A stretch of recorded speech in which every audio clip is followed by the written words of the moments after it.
آج ہم Roman umpires پر بات کریں گے۔ رومن امپائر جس نے کم و بیش 450 سے 480 سال اس دنیا پہ حکمرانی کی، بعد میں بازنطینی سلطنت کا روپ اختیار کر لیا۔ اس کے علاوہ مشرقی روم اور مغربی روم دو حصوں میں تقسیم ہو گئی۔ اس پر لکھنے والا ایک بہت بڑا سیاسی مفکر جس کا شاید آپ نام نہ جانتے ہوں، یورپ کے عظیم سیاستدانوں میں اس کا ڈیٹیل سے ذکر مینشنڈ ہے، پولیبیس۔ کہا جاتا ہے کہ یونان میں پیدا ہونے والا یہ شخص یورپ کا پہلا سیاسی مفکر بھی گزرا ہے۔ اس نے پوری زندگی رومن امپائرز پر لکھتے گزار دی۔ اس کا ذاتی ایکسپیرینس یہ تھا کہ جب تک کوئی بھی سٹیٹ انصاف کی بنیاد پر چلتی ہے وہ سٹیٹ قائم رہتی ہے اور مستحکم رہتی ہے، اور جب بھی وہ سٹیٹ انصاف کو چھوڑ کر ذاتی بینیفٹس کی بنیاد پر چلنا شروع ہو جاتی ہے تب وہ سٹیٹ اور وہ کنٹری تباہ ہونا شروع ہو جاتے ہیں۔ پولیبیس بیسیکلی ارسطو، سقراط اور افلاطون کا بہت بڑا فین تھا۔ اس نے پوری زندگی ان کو اسٹڈی کیا۔ اس کے مطابق کسی بھی سٹیٹ میں تین طاقتیں موجود ہوتی ہیں، ایک ہے پاور آف گورنمنٹ، ایک ہے پاور آف اپوزیشن، ایک ہے پاور آف سوشل ورکر، ایک عام آدمی، جو لوگ عام آدمی کام کر رہے ہیں، جس میں سٹیزنز آ جاتے ہیں، کنٹریز کے لوگ آ جاتے ہیں، جو جس سٹیٹ کو بھی ڈسکس کیا جائے۔ جب ایک کنٹری کو ڈسکس کیا جائے اس ملک کے تمام لوگ آ جائیں گے۔ جب ایک سٹیٹ کو ڈسکس کیا جائے گا، بیسیکلی تب ایک امپائرز ہوتی تھی، اس کے اندر ڈفرینٹ کنٹریز ہوتے تھے، تب وہ پوری امپائرز کے لوگ آ جائیں گے۔ جب ایک شہر کو ڈسکس کیا جائے گا تب وہ شہری آ جائیں گے۔ اس کا کہنا تھا کہ سب سے جو مضبوط طاقت ہوتی ہے نا وہ عام آدمی کی ہوتی ہے۔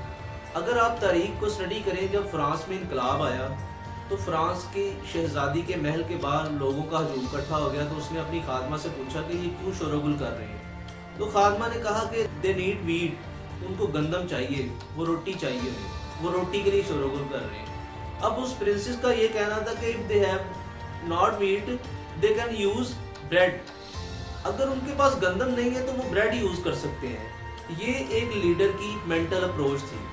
حالانکہ وہ اپنی غربت اور اپنی مفلسی اور اپنی بے روزگاری کے لیے شور و گل کر رہے تھے، لیکن وہ شہزادی سمجھ رہی تھی کہ گندم کی کمی آ گئی ہے، اب یہ لوگ بریڈ استعمال کرنا شروع کر دیں۔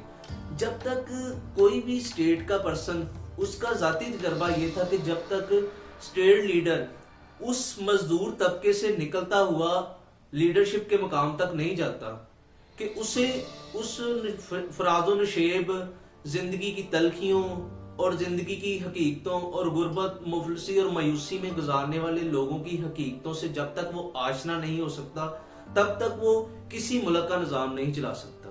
ایک شخص جس نے سردیوں کی ٹھنڈک اور گرمیوں کی گرمی اور مفلسی میں بھوک نہ دیکھی ہو، وہ نہ ہی بھوکے کی بھوک کا درد محسوس کر سکتا ہے اور نہ ہی سردیوں میں ٹھٹرنے والے لوگوں کی کپکپی اور کیفیت کو محسوس کر سکتا ہے، اور نہ ہی گرمیوں میں سخت گرمی کی شدت برداشت کرنے والے لوگوں اور ورک کرنے والے لوگوں کی کیفیت کو محسوس کر سکتا ہے۔ اس کا کہنا تھا کہ جب تک آپ بینیفٹس کی بنیاد پر نہیں چلتے، بینیفٹس سے مراد یہ ہے کہ آپ جو امیر لوگ ہوتے ہیں، جو اثر و رسوخ والے لوگ ہوتے ہیں، آپ صرف ان کے بینیفٹس کی بنیاد پر نہیں چلتے، اوورال بینیفٹس کی بنیاد پر چلتے ہیں، تب تک سٹیٹ قائم رہتی ہے، تب تک وہ لوگ، وہ قومیں، وہ ملک مستحکم رہتے ہیں۔ جب آپ پرسنل بینیفٹس کی بنیاد پر چلنا شروع ہو جاتے ہیں نا، فار ایگزامپل میں ایک چھوٹی سی ایگزامپل دیتا ہوں۔ ایک ایکس پرسن ایک میڈیکل کمپنی لانچ کرنا چاہتا ہے۔ وہ میڈیکل کمپنی لانچ کرنے کے لیے جس ریلیونٹ ڈپارٹمنٹ سے اس نے پرمیشن لینی ہے، وہ پرمیشن اس بیسس پہ لیتا ہے کہ میں آپ کو اتنا پروفٹ دے دوں گا، میں آپ کو اتنی اماؤنٹ دے دوں گا۔ فار ایگزامپل میں آپ کو اینولی 5 کروڑ دیتا ہوں، 10 کروڑ دیتا ہوں۔ اب وہ 5 کروڑ اور 10 کروڑ دینے کے بعد وہ کوالٹی اور کوانٹٹی وہ کوالٹی پر کمپرومائز کر لیتا ہے، کوالٹی پور کر دیتا ہے، لو کوالٹی پہ میڈیسن سیل کر رہا ہے۔ اب اس کا نقصان کس کو ہوگا؟ اس کا نقصان ایک عام آدمی کو ہو رہا ہے، اس کا نقصان مریضوں کو ہو رہا ہے۔